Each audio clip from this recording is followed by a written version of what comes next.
The Lord be with you. A reading from the Holy Gospel according to St. Matthew. Jesus said to his disciples, "As it was in the day of Noah, so it will be at the coming of the Son of Man. In those days before the flood, they were eating and drinking and marrying and giving in marriage, up to the day Noah entered the ark. They did not know until the flood came and carried them all away. And so it will be at the coming of the Son of Man. 2 men will be out in a field, one will be taken and one left. 2 women will be grinding at the mill, one will be taken and one will be left. Therefore, stay awake, for you do not know on which day the Lord will come. Be sure of this, if the master of the house had known the hour of night when the thief was coming, he would have stayed awake and not let his house be broken into. And so too, you must be prepared, for at an hour you do not expect the Son of Man will come." The Gospel of the Lord. Praise you, Lord Jesus Christ. Happy New Year. Thank you. It's an appropriate way to begin our homily since this is the beginning of the new liturgical year. You may notice from the colors and just being aware, the colors of Advent and the beginning of the new liturgical year. It is true for all Christians across the world that today is the new year.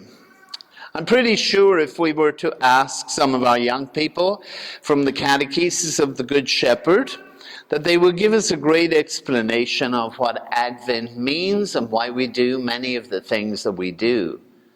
Because they're very blessed by the educational value in the Catechesis of the Good Shepherd program. And we will be doing a little of that as we move through the Advent season.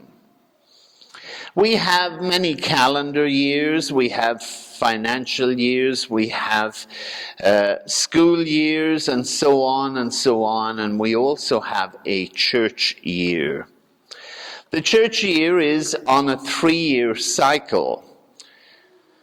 Cycle A, Cycle B, and Cycle C. Very ingenious, right? Extremely creative. It certainly gives us an indication of why we would benefit from having some of our sisters as ministers in the church, increasing the imaginative venture of our efforts, particularly liturgically. But each year, one of the Synoptic Gospels is the focus for the year. In Cycle A, it is Matthew. In Cycle B, it is Mark. And Cycle C, it is St. Luke. They are called the 3 Synoptic Gospels. Synoptic means the one eye. Synoptic. They see from one perspective the proclamation of the Gospel. And while we have the 3 synoptics, then we also have the Gospel of St. John. We don't have a year for him, but the Gospel of St. John is interspersed throughout the 3-year period, special feasts, special festivals, and special holidays, because St. John's Gospel is a very different element. In seminary, we called it the eye, ear, nose, and throat gospel because it is very sensory gospel. You feel, you taste, you touch, you see many of the images that he uses, the vine and the branches, various and sundry images that he provides. So his gospel is interspersed on feast days, holy days, and throughout the 3-year cycle. We have just completed the cycle of St. Luke, right? Cycle C. And you may recall back in June I invited you to engage in reading Luke's Gospel beginning in chapter 9, verse 51, where Jesus resolutely focused on Jerusalem And then for 21 weeks, we followed that in great detail. The 21 weeks give us the core teaching of Jesus in the gospel, his instruction along the way, and the example he was giving us of how to live in relationship with one another. The bulletin tracked that experience as we made that journey for the 21 weeks. But today, the church's new year, we begin a new cycle, and we start with year A, and that means we have the Gospel of St. Matthew. So from here now until Advent of next year, we will follow the Gospel of St. Matthew. We will follow it through the Advent season until we come to Christmas, and then we will pick it back up again in January with the second Sunday of Ordinary Time, and we will follow Matthew pretty consistently with the exception of feast days or holy days, and we will follow it through until Advent next year. So, I have a proposal. You ready? And the rest of you? Be nice for all of us to be ready. Why not make this the year of Matthew? Matthew, right. What a great accomplishment it would be if we took on the task of reading the Gospel of St. Matthew during the course of this year. Following along, and imagine when we come to Advent next year, how enriched we would be by devoting and dedicating ourselves just to awareness of that Gospel. If you read nothing else but read the Gospel of Matthew, what a huge accomplishment that would be. Who is St. Matthew? What do we know about him? We know very little about him, really. He is not the Matthew that is identified as one of the apostles. This, the author of this gospel, which is the second gospel. Traditionally, we listed them, Matthew, Mark, Luke, and John. Why? Because the belief was that Matthew's gospel was the first. No, researchers have established Matthew was not the first gospel, Mark was the first gospel. But this Matthew, an interesting individual, know just a little bit about him, and most of it comes from the text. The author of the second gospel, and he draws heavily on St. Mark's gospel. His gospel picks up most of what Mark has written, and then he has his own additions to it. Mark has no infancy narrative about the birth of the Christ and various and sundry things. Matthew is full of that, the shepherds and everything else in relationship to that. In fact, Matthew has some 600 out of 660 words out of the Gospel of Mark. Now, that's not a problem to be copying or anything, because there is only one Gospel. And so he was using that as a basis in his own teaching and speaking to his own community. He's writing very clearly to very specific needs in a community, very significant and special issues. They are very specific concerns, and it would appear Matthew wrote his gospel about the year 85, which would be some 50 years after Jesus had moved through in Palestine. The gospel is written outside of Palestine, probably because of the diaspora or the dispersion of the Jews outside of Jerusalem, based on the great crisis that we read 2 weeks ago. Matthew is a faithful Jew. He has accepted the form of Judaism that Jesus has embodied. It's a pretty important thought.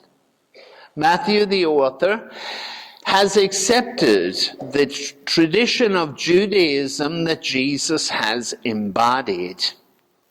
It's clear that he is writing to a Jewish community The diaspora, they call them, the people who left their homeland because of the crisis, because of the destruction of Jerusalem, which Matthew speaks of in his gospel, and the destruction of the temple, which would have been 70 AD. And so he is settled in a community with a lot of faithful Jews. Probably written in Antioch in Syria, where it was known that they had a great established community of Jews who had moved after the destruction of Jerusalem. He's writing to a troubled community. They appear to be made up of Jews for Jesus, just like himself. Jews who had come to accept Jesus as the promised Messiah, and a combination of Gentile converts to Judaism, the Judaism of Jesus. That consisted of men and women in various civic and ethnic standing.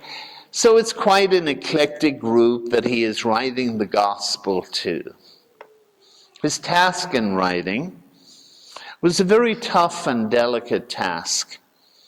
How does he reconcile two branches of Judaism, two expressions of Judaism? Sort of like, how do you reconcile two traditions or experience of Catholicism? Anybody know how to do it? I don't. How do you reconcile those realities? They were quite different. On the one hand, there were those members of Matthew's community who were like himself. They had accepted Jesus as the promised Messiah, and they were Jews, faithful Jews, but they accepted Jesus. The other company was, they were faithful Jews, they were Pharisees, they were believers, but they were faithful to the Torah, the law. And they were faithful to the traditions of their people, and they had great difficulty trying to, or thinking that they were abandoning the history of their tradition and their family.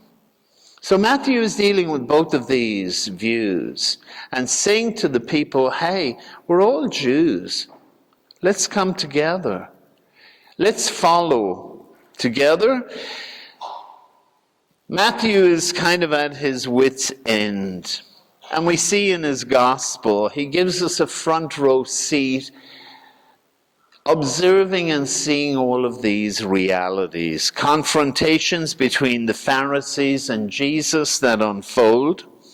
And the issues are regularly about law. Following the law or not following the law. Most of the confrontations with Jesus have to do with that.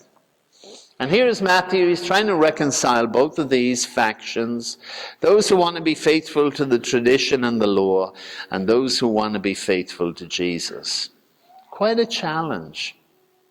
He's saying to the Jews, we are just as faithful as you are. We are just as loyal as you are. We are following the law. But Jesus is the fulfillment of the law. Just as he said himself, I've come not to abolish the law, but bring it to fulfillment. Matthew is saying he is not some novelty that has appeared at some time in our lives, but he is the very enfleshment of God. And being the enfleshment of God, he is the enfleshment and embodiment of the God of Abraham, the God of Isaac, the God of Jacob. Why are we not getting it, Matthew says to the followers? He is the life. He's a faithful Jew, fulfilling the law and the prophets, not abrogating it. Not a single iota of the law will be dismissed, he said. And so as we come to try and understand Matthew's gospel and try to study it, we have an epic story unfolding. It challenges our core beliefs What do I really believe? Who do I really believe? What do I trust? How do I live that reality? Powerful reading, powerful teachings, and powerful clashes that show up in the gospel about peripheral issues oftentimes, but many of them about doctrine and law. So what can you expect as you delve into St. Matthew's Gospel this year? Look for 4 things as we journey through St. Matthew's Gospel. The first one would be his reliance on going back to the Old Testament. He refers back regularly. He begins his Gospel with the Old Testament experience. We read it each year on Christmas Eve. You know that long narrative about the family history of Jesus. And he gives the 14 generations and then the next 14 and the next 14. And to Matthew, that was absolutely critical, starting his gospel in that way, because numbers like 3 and 14 were numbers of completion. And through all these generations, the birth of the Messiah comes about in our world, he is saying. And now begins a whole new era.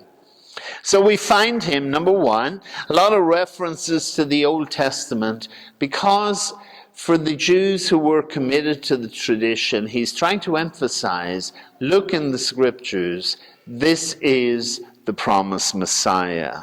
Secondly, we have lots of conflicts with the Pharisees. Jesus had a great relationship with many of the Pharisees. Many of them were faithful followers, as they were when Matthew wrote his gospel. But we see the conflicts because of the issues of law, and they reflect the conflicts of his day. Thirdly, we find in Matthew's gospel lots of calls to discipleship. It's a theme throughout all of the Gospels, but we find it especially in Matthew's. The whole idea, very much like the book that we had for our study, surrendering your nets, loving your enemies, leaving things behind, living as a blessing, experiencing the abundance of our God. Why would we not? So lots of calls to discipleship, lots of calls to follow him, and most especially to shore up our brothers and sisters who are struggling.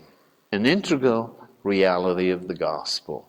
How do we shore up our brothers and sisters?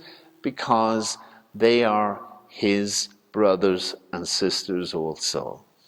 And fourth and finally, lots of parables. Lots of parables to bring home the message, to bring home his point in the teaching. He gives parables one after another to invite us to be reflective and to see his point of view. He doesn't say you're not doing this or you're not doing that or you should be or you could be or be best if you did. He said, let me tell you a parable and you adjudicate for yourself. So lots of parables to try and bring home the message. So I invite you to please stay tuned, read along with us. It is the greatest story ever told. And certainly is an amazing journey ahead. When we come to this point next year and begin Advent, what an accomplishment that we would have read the Gospel of Matthew in its totality and have a new understanding of him. I remind you also of our annual Advent Penance Service, which is on Monday, December 16th, a great way of engaging our preparation to celebrate once again the Christmas event. Happy New Year.